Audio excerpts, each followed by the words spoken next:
What is going on, everybody? So, with the Nintendo Switch 2 arriving in just a month, we're here to count down the days by uploading a Nintendo Switch 2 video every single week at the very least. And of course, I wanted to boycott Nintendo Switch 2, but I'm still excited for the hardware overall. I think that this system is going to be absolutely incredible, especially the fact that it's using an NVIDIA Tegra CPU with a VRR HDR screen at 1080p. Now, a lot of people think that the 1080p screen shouldn't be supported, or Nintendo should have just jumped to an OLED panel similar to Steam Deck OLED. But I believe that the 1080p screen will make a difference with older Nintendo Switch games, especially with DLSS upscaling with the Nintendo Switch 2. But the main question that I'm going to ask today is, do you think the Nintendo Switch 2 will make the Nintendo Switch 1 obsolete? I, for one, do not, especially if you have a Nintendo Switch Lite. These things can actually fit in your pocket. Unlike the Nintendo Switch 2, the Lite is a pocketable handheld. It's not a hybrid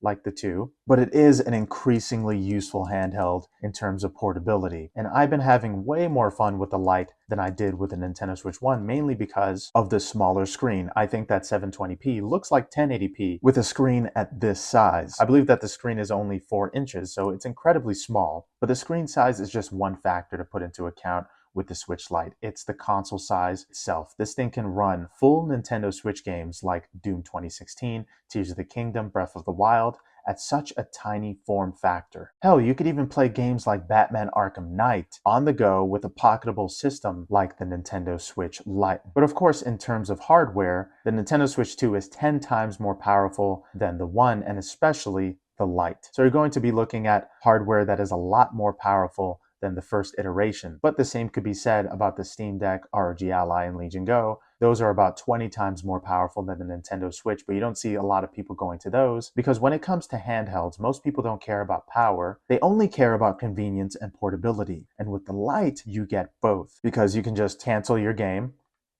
go back into it in 1 second, turn off your system, and turn it back on and resume your game in a second. So this handheld is incredibly convenient compared to others, especially like the Steam Deck and ROG Ally. Steam Deck is very convenient. I have to admit that. It feels very similar to a Nintendo Switch, but in terms of reliability, the Steam Deck has a lot less reliability than something like a Nintendo Switch. The convenience is still there with something like a Steam Deck, but overall, my Nintendo Switch personally has never crashed on any game. And especially at this software version, the Nintendo Switch is more reliable than it has ever been in the last 8 years. So do I think the Nintendo Switch 1 and the Lite is obsolete compared to the 2? Hell no. I think that the 2 can be considered a little more obsolete than the Nintendo Switch 1, considering that you have